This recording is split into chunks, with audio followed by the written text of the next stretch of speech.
Good morning students. I hope you are all doing good. Let us see what we are going to discuss in today's class. Good morning students. Now we are in group 16 elements. In that first we are discussing with oxygen. In previous class we have completed oxygen, chemical properties, properties, uses and preparations of oxygen we have completed. Even simple oxides also we have completed. Now we are going through ozone. Already in last class we have seen that how ozone was prepared. When a slow dry stream of oxygen is passed through a silent electrical discharge, conversion of oxygen to ozone occurs. The product is known as ozonized oxygen. This is highly endothermic in nature.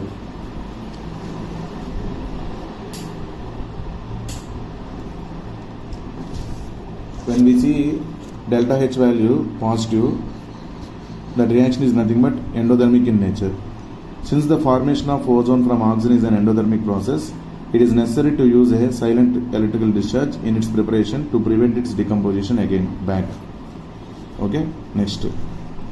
If concentrations of ozone greater than 10% are required, a battery of ozonizers can be used and pure ozone can be condensed in a vessel surrounded by liquid oxygen. That is the preparation. Properties. Pure ozone is a pale blue gas, dark blue liquid and violet black solid. Ozone has a characteristic smell and in some small concentrations it is harmless. However, if the concentration rises above 100 parts per million, breathing becomes uncomfortable, resulting in headache and nausea. Okay, next. Now, actual topic is it is going to be started. Up to here we have completed in last class. Ozone is thermodynamically unstable with respect to oxygen. When compared to oxygen, ozone is thermodynamically less stable, since its decomposition into oxygen results in the liberation of heat. Delta H is negative, and an increase in entropy, delta S is positive. These two effects reinforce each other, resulting in large negative Gibbs energy change for its conversion into oxygen. It is not really surprising, therefore, high concentrations of ozone can be dangerously explosive.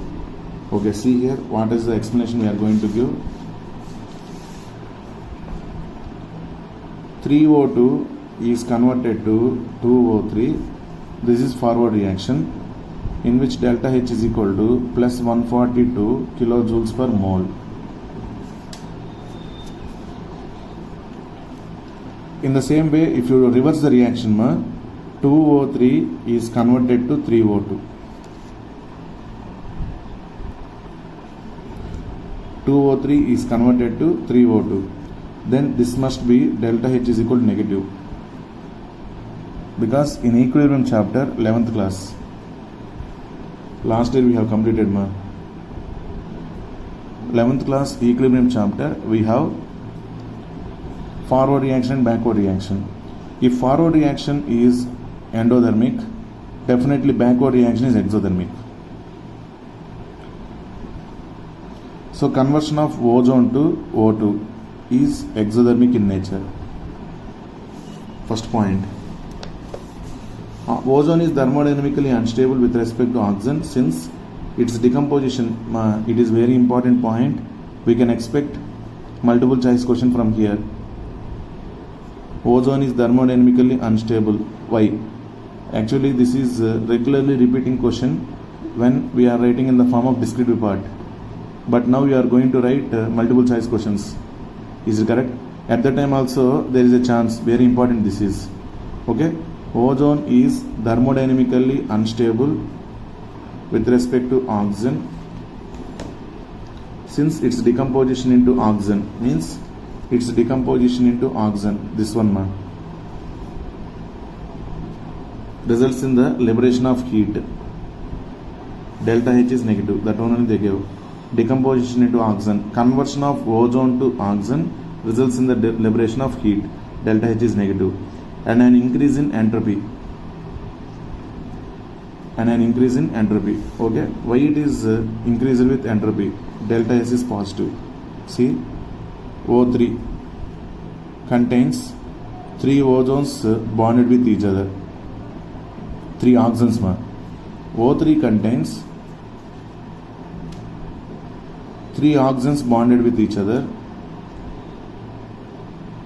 like this. This is 2 ozone molecules. Now coming to 3 O2 molecules.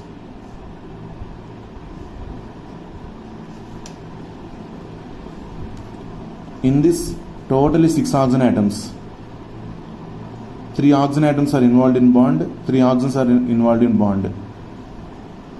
Somewhat highly ordered.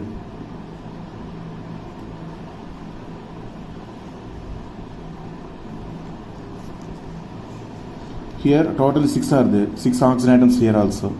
But 2 oxygen in molecular form, 2 oxygens in molecular form, 2 oxygens in molecular form. Okay. Bonds decreased. Means here 3 are in one molecule, 3 are in one molecule. Here 2 are in one molecule, 2 are in one molecule, and 2 are in one molecule. Number of molecules are increased. When number of molecules are increased, disorderliness increases.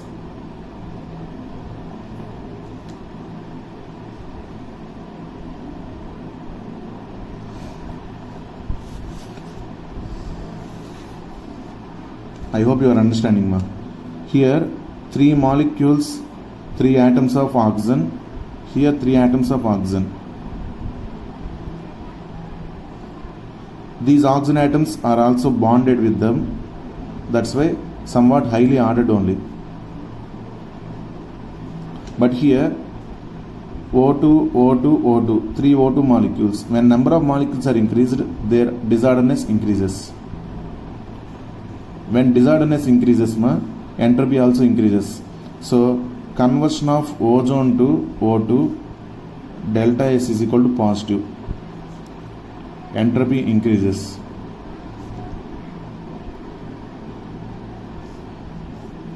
The degree of disorderness is called entropy. When there is increase in entropy, delta S is equal to positive. When there is increase in entropy, delta S is equal to positive. From less number of moles to more number of moles. Here 2 moles are only there. Here 3 moles are there. Now remember carefully, when number of moles are increased or number of molecules are increased, disorderness also increases. When number of moles or number of molecules are increased, disorderness also increases. When disorderness is increased, entropy is also increased. When there is increase in entropy, delta S is equal to positive.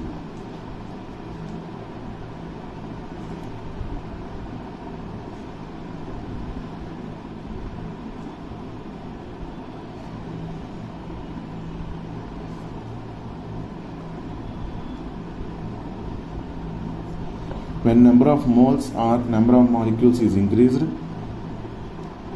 disorderness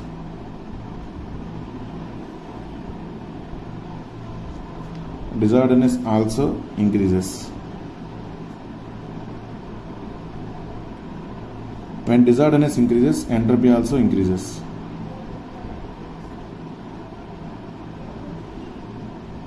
In turn, delta S is equal to positive. That's why I wrote here delta S positive. Okay.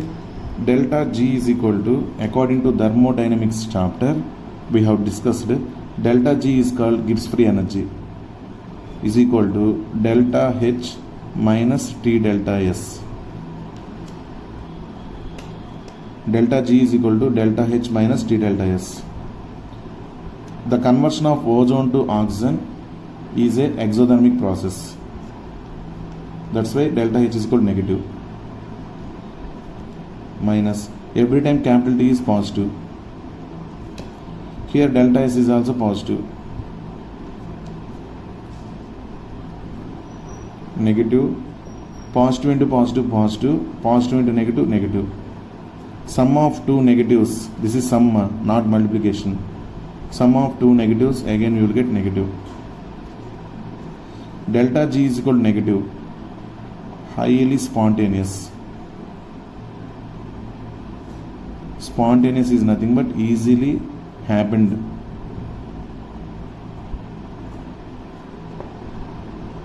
spontaneous is nothing but easily happened. When for a process delta G is equal to negative, the reaction is happened easily. That means ozone can be converted from ozone to oxygen easily. Because of that we can say this is less stable and this is highly stable. Okay, conversion of less stable to high stable is very fast and spontaneous. Conversion of less stable to high stable is fast and spontaneous. Here this is happening easily. Delta G is equal to negative for this reaction. Delta G is equal to negative. That means highly spontaneous. Easily happened. Meaning as O2 is more stable, then only the process highly happened easily. Conversion of ozone to O2. Are you clear, ma? Like this, if you take reverse process, conversion of O2 to O3, this is endothermic, entropy decreases. Because of that, you will get delta G is equal to positive. Delta G is equal to positive means non-spontaneous. Easily it won't be happened. The conditions are very high to be happened. Okay, ma? So according to this thermodynamics, we can say that oxygen is more stable than ozone. That's why ozone converted to oxygen is easy when compared to oxygen converted to ozone. So high conditions are required for conversion of oxygen to ozone. I hope you are clear, ma? When number of moles or number of molecules is increased, disorderness increases, entropy also increases. When entropy is increased, delta S is equal to positive. So by substituting these things, we will get delta G is equal to negative, which is highly spontaneous. Highly spontaneous is nothing but easily happened.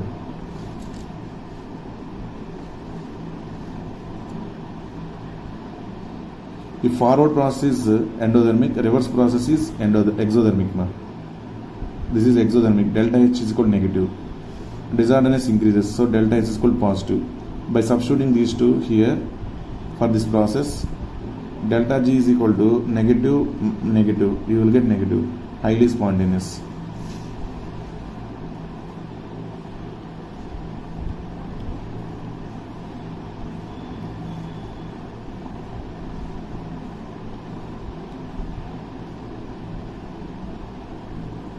Shall we go to next point, ma? See.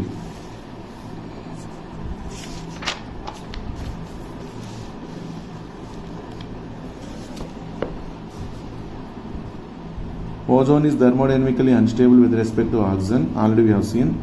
Into results in the liberation of heat and an increase in entropy.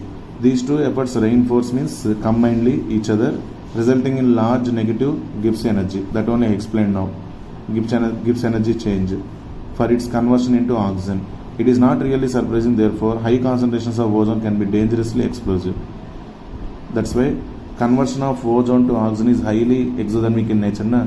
If you take very high amount of ozone and immediately it will be converted to oxygen by the liberation of heat energy. So highly explosive in nature. High concentrations of ozone is dangerously explosive. Due to the ease with which it liberates atoms of nascent oxygen, here the important point is nascent oxygen is nothing but atomic oxygen. Nascent oxygen is nothing but atomic oxygen. O3 undergoes decomposition to form O2 plus O.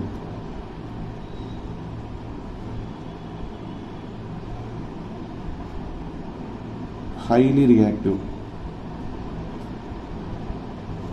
Atomic oxygen is also called nascent oxygen.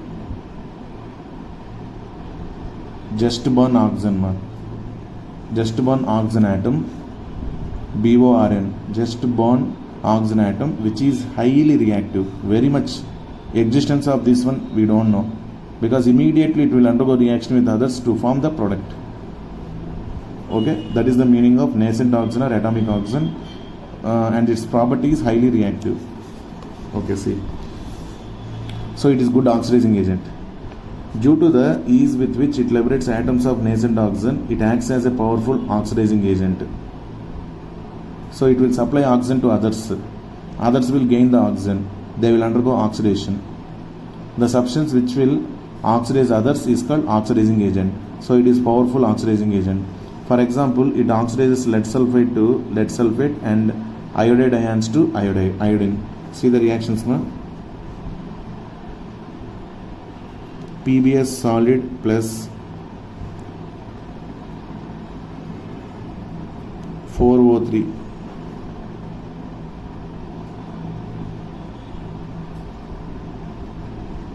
PBS solid plus 4O3 gas gives rise to PbSO4 solid plus 4O2. Same way, 2I minus aqueous plus H2O liquid gives rise to plus O3 plus O3 gas gives rise to 2OH minus plus I2 solid plus O2.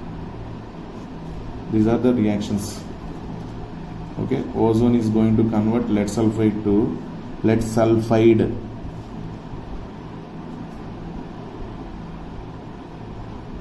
to lead sulfate.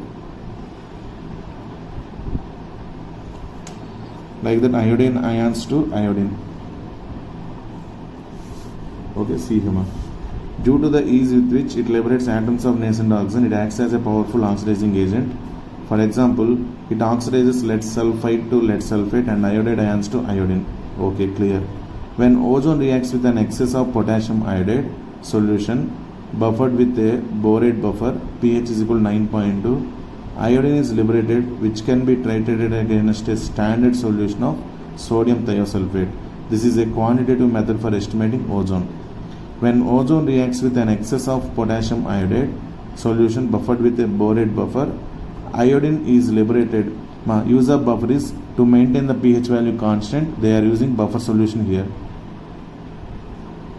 The use of buffer is to maintain the pH value constant. Iodine is liberated, which can be titrated against a standard solution of sodium thiosulfate. This is a quantitative method for estimating O3 gas. How much amount of O3 gas is present in our given substance can be estimated by using this method. Okay, next one.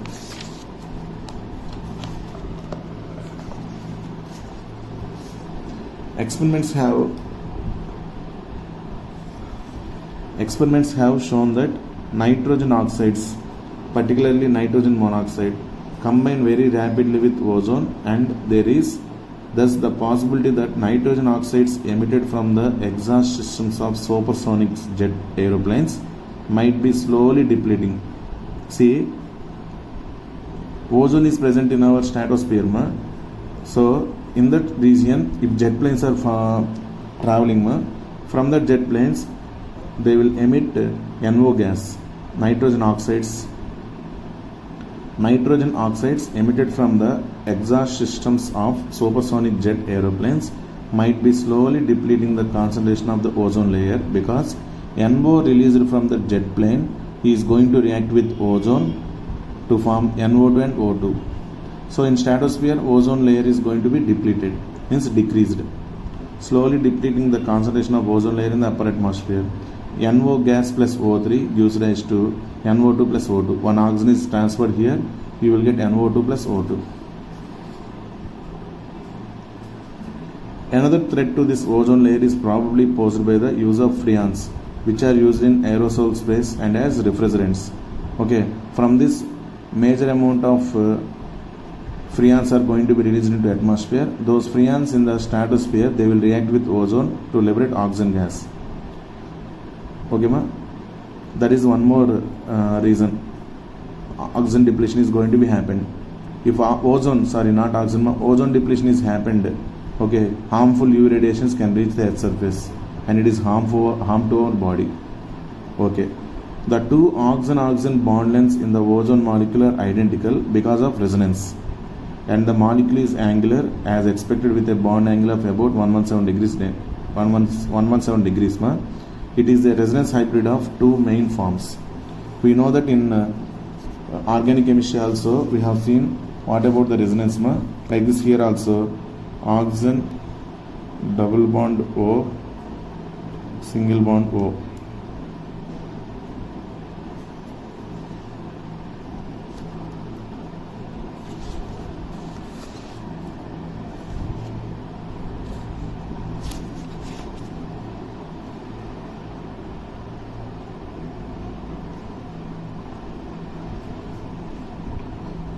Which will be resonating with another structure. This double bond will become single bond.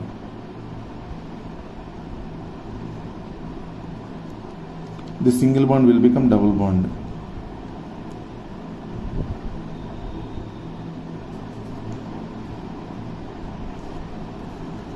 These two structures are getting resonating. So these two are called resonance structures of ozone.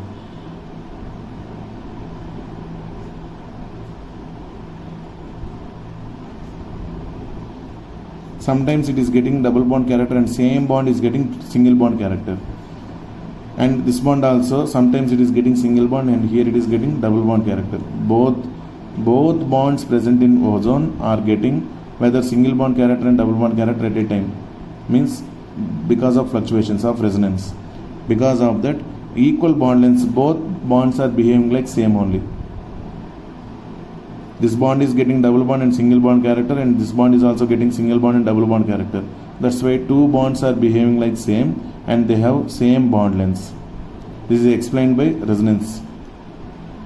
The two bonds present in ozone have same bond length, that is 128 picometers. The bond length is 128 picometers.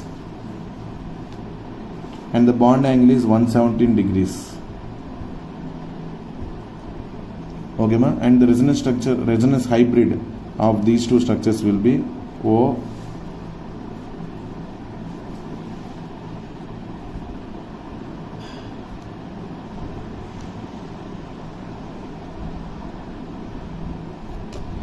it is getting double bond as well as single bond. It is also getting double bond as well as single bond. This is called resonance hybrid.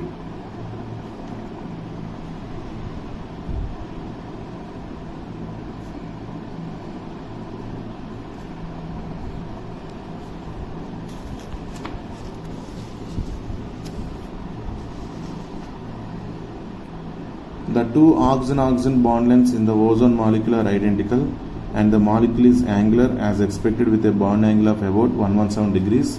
It is a resonance hybrid of two main forms, these two. Okay ma? And we have completed the properties of ozone. Finally we remain with uses. It is used as a germicide, disinfectant and for sterilizing water. It is also used for bleaching oils, ivory, flour, starch, etc. It acts as an oxidizing agent in the manufacture of potassium permanganate. In the manufacturing of potassium permanganate, it is used as an oxidizing agent. And one more thing you can remember, ozone is powerful oxidizing agent.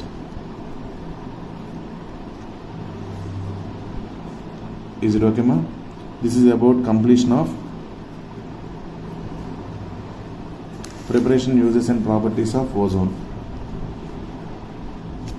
7.13 is completed. Next we have to go to 7.14. Before that, compounds of oxygen are completed. Okay ma? And oxygen is fully completed now. By 7.13, oxygen is fully completed. Next we can go through sulfur allotropic forms. Is called sulfur allotropic form 7.14. Let us see that one.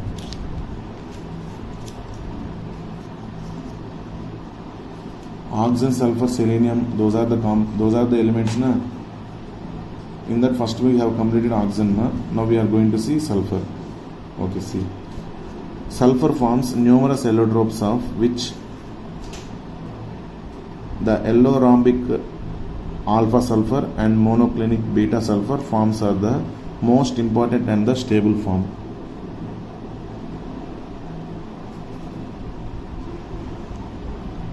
Sulfur forms numerous allotropes Actually, so many allotropes are there for sulfur, of which the yellow rhombic alpha sulfur and monoclinic beta sulfur forms are the most important. The stable form at room temperature is rhombic sulfur. And one more thing is there, yellow sulfur, monoclinic sulfur, and one more thing is there, rhombic sulfur, which transforms to monoclinic sulfur when heated above 369 Kelvin. So one form is converted to another form. First, what is meant by allotropic form? Those elements contain same atoms only. Alpha sulfur has sulfur atoms only, beta sulfur is also containing sulfur atoms only, but they are differed in structures. Arrangement of atoms they are differed in, but they are differed in arrangement of atoms. Okay ma, those are called allotropic forms and the property is called allotropy. Now let us see what are the different forms of sulfur, allotropic forms. First one, rhombic sulfur, which is called alpha sulfur. This allotrope is yellow in color, melting point 385.8 Kelvin and specific gravity 2.06. Specific gravity is nothing but ratio of the density of that substance to density of water.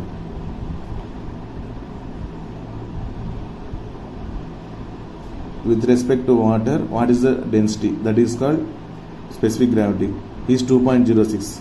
Rhombic sulfur crystals are formed on evaporating the solution of rolled sulfur in CS2. Normal sulfur in CS2, if you heat that one and evaporate that one, you will get evaporated as rhombic sulfur. It is insoluble in water but dissolves to some extent in benzene, alcohol and ether. It is readily soluble in CS2. Sulfur is non-polar in nature, it will be soluble in non-polar solvents only. It won't be soluble in polar. That's why sulfur is not soluble in water. It is insoluble in water but dissolves to some extent in benzene, alcohol and ether. It is readily soluble in CS2. Next, monoclinic sulfur, which is also called beta sulfur. Its melting point is 393 Kelvin and specific gravity 1.98. It is soluble in CS2. It is also soluble in CS2 only.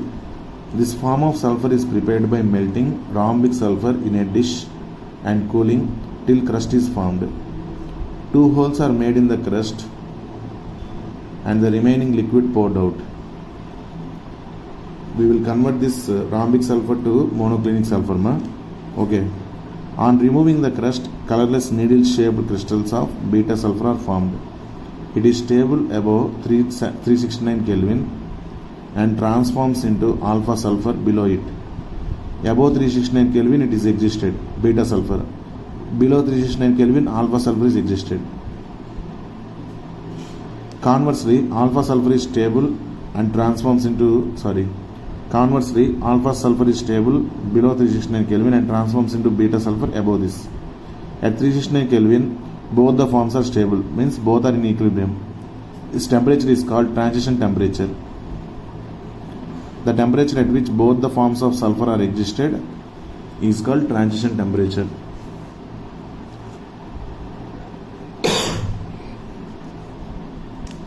Both rhombic and monoclinic sulfur have S-side molecules. These S-side molecules are packed to give different crystal structures. The S-side ring in both the forms is puckered and has a crown shape. The molecular dimensions are given in figure 7.5a. By seeing that you will understand, both have sulfur atoms only, but arrangement of sulfur atoms are different. See, this is the crown shape. 1, 2, 3, 4, 5, 6, 7, 8. 8 atoms are there.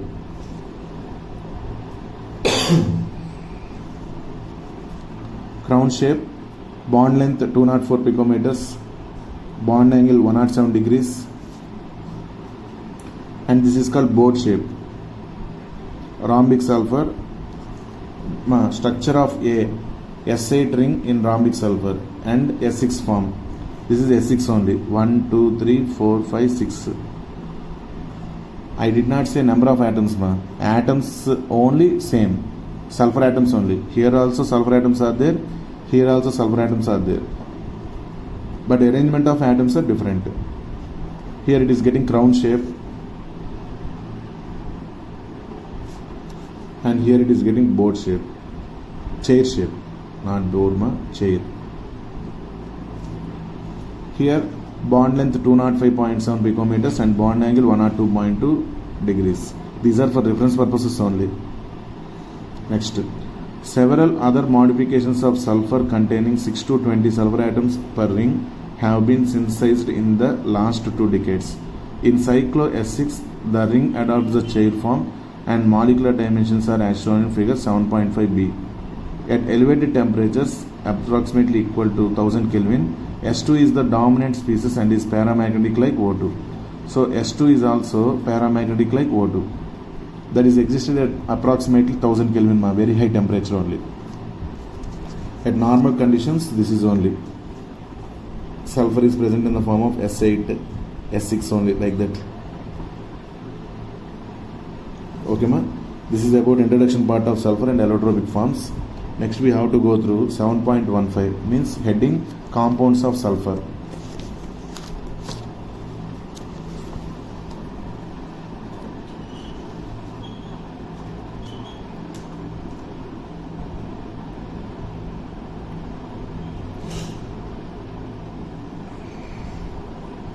Under compounds of sulfur, 7.15, that is sulfur dioxide.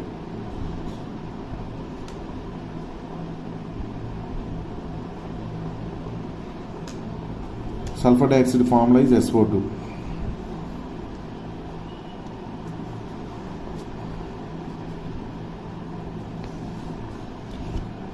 We have to see here preparation properties and uses. First, preparation. Sulfur dioxide is formed together with a little 6 to 8% sulfur trioxide also. Out of 100%, 94% SO2 can be obtained and 8%, 6 to 8% sulfur trioxide can be obtained when sulfur is burnt in air or oxygen. Generally, we will write the formula equation S plus O2 gives rise to SO2.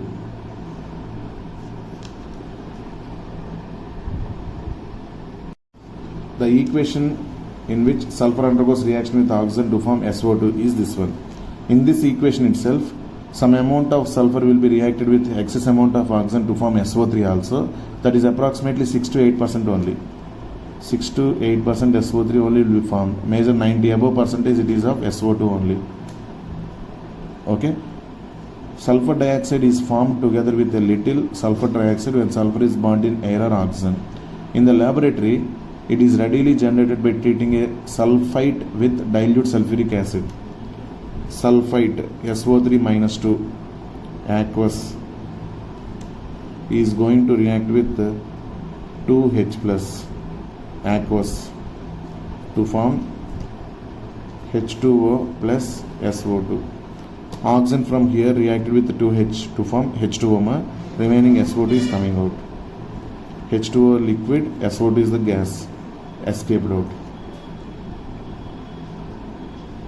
This is laboratory preparation. Industrially, it is produced as a byproduct of the roasting of sulfide ores. We will check that one next.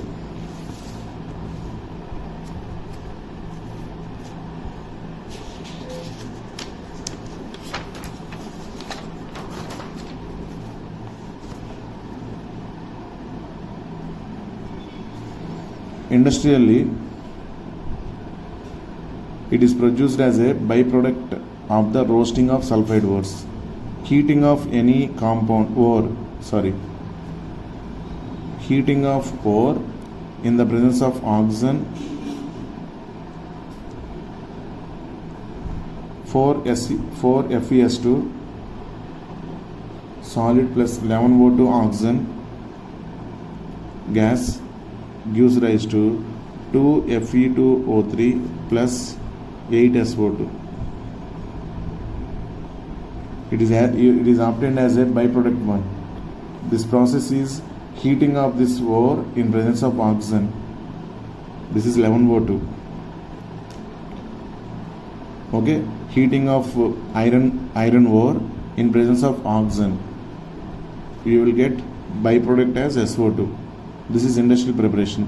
The gas after drying is liquefied under pressure and stored in steel cylinders.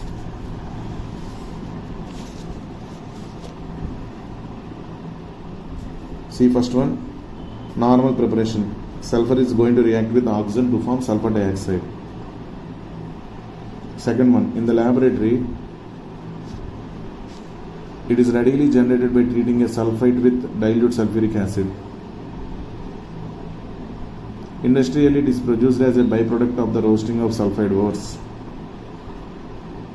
The gas which is obtained here will be dried under pressure and stored in steel cylinders. Okay, these are the preparations of SO2 gas. Next, let us see properties for sulfur dioxide. Is a colorless gas with pungent smell. Pungent smell means we can't feel it is pleasant like that. Like ammonia. Ammonia is also getting pleasant smell. We got irritated by breathing that one. Okay, ma? By inhaling that. Sulfur dioxide is a colorless gas with pungent smell and is highly soluble in water. It liquefies at room temperature under pressure of 2 atmospheres and boils at 263 Kelvin. Boiling point of SO2 is 263 Kelvin. Sulfur dioxide, when passed through water, forms a solution of sulfurous acid. H2O plus SO2 gives rise to H2SO3. This is called acidic oxide. The oxide, when it is dissolved in water, it will form acid, H2SO3, sulfurous acid. That is called acidic oxide. It reacts readily with sodium hydroxide solution. It reacts readily with sodium hydroxide solution, forming, because this is acidic in nature, na? So it will react with base to form salt and water, forming sodium sulfite, which then reacts with more sulfur dioxide to form sodium hydrogen sulfite. See ma, here the reactions.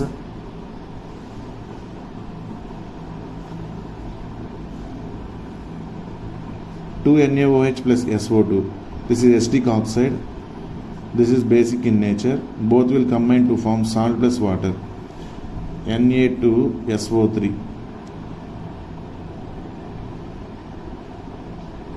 Plus H2O.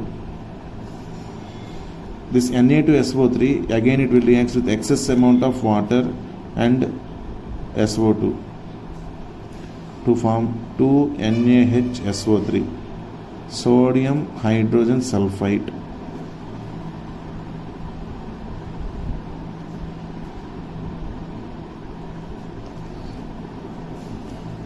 In its reaction with water and alkalis, the behavior of sulfur dioxide is very similar to that of carbon dioxide. So, carbon dioxide is also acidic oxide only, similar. SO2 is similar like carbon dioxide only. In these reactions only, ma. In its reaction with water and alkalis. In its reaction with water and alkalis, the behavior of sulfur dioxide is very similar to that of carbon dioxide. Okay, next.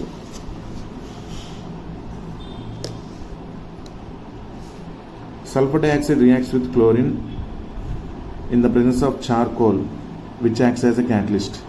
Charcoal which acts as a catalyst to give sulfuryl chloride, SO2Cl2, is called sulfuryl chloride.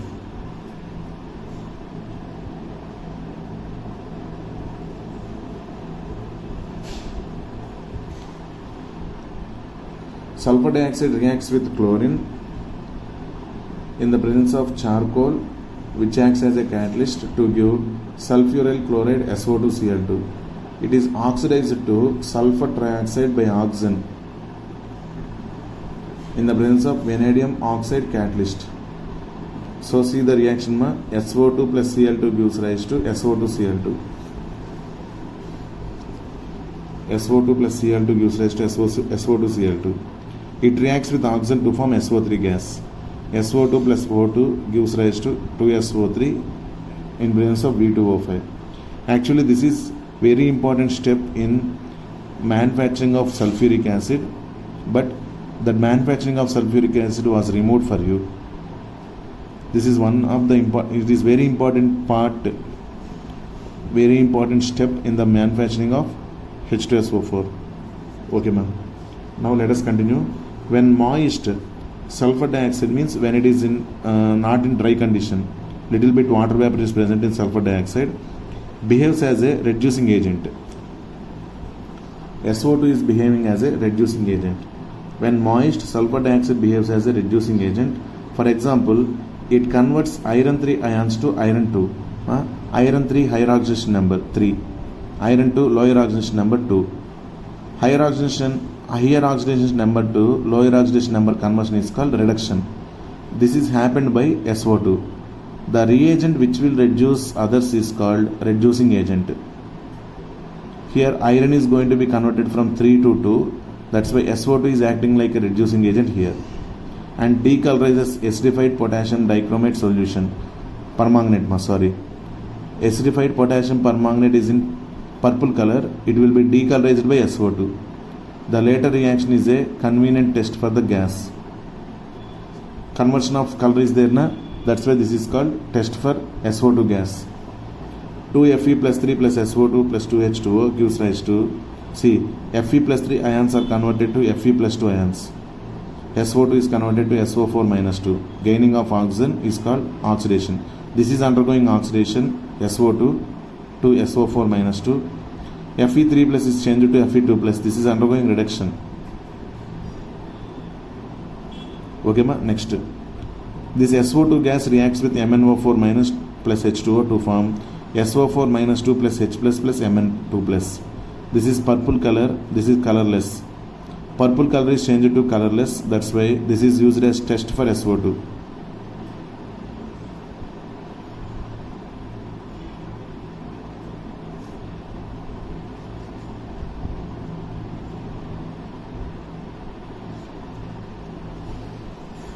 SO2 decolorizes purple color of MnO4 minus to Mn2 plus, colorless. Purple color to colorless. That is used as test for SO2.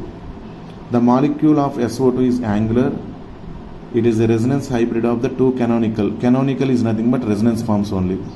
Those two are these two. S double bond O, single bond. Same ozone how it shows, like that only here also SO2 shows two different resonance forms. But that's why both bonds are same only and they have same bond length. Okay, ma? These two are called resonance forms of SO2 and the shape of SO2 is angular.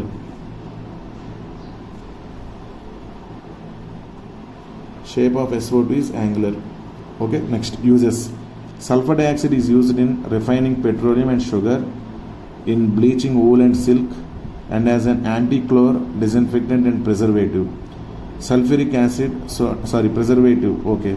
Sulfuric acid, sodium hydrogen sulfate and calcium hydrogen sulfate, industrial chemicals are manufactured from sulfur dioxide. Industrially important minerals like sulfuric acid, sodium hydrogen sulfate and calcium hydrogen sulfate are manufactured from sulfur dioxide. Liquid SO2 is used as a solvent to dissolve a number of organic and inorganic chemicals. Okay, these are the uses of sulfur dioxide. By this we completed 7.15. 7.16 is removed. 7.16 is removed.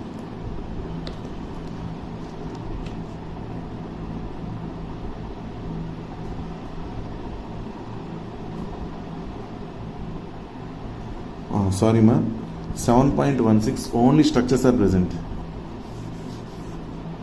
Only structures. I will show for you in next class, no problem. Till now we have completed with 7.15. 7.16 onwards what you have to study and what are the present chapters, present topics and what are the deleted topics, clearly I will explain you in next class. This is about today's class. I hope you are clear. In this class we have seen ozone properties, uses, sulfur allotropic forms, okay, and next is compounds of sulfur. First compound, sulfur dioxide, preparation, properties and uses we have seen. Okay, this is about today's class. I hope you are clear, ma. In next class we will start with the continuation of the sulfur compounds. We came to end of the 16th group maximum. In next class we will complete the 16th group and we will start with 17th group also. Hardly further 3 or 4 classes we will complete this chapter. Okay, ma? This is about today's class. All of you, thank you all. Have a nice day.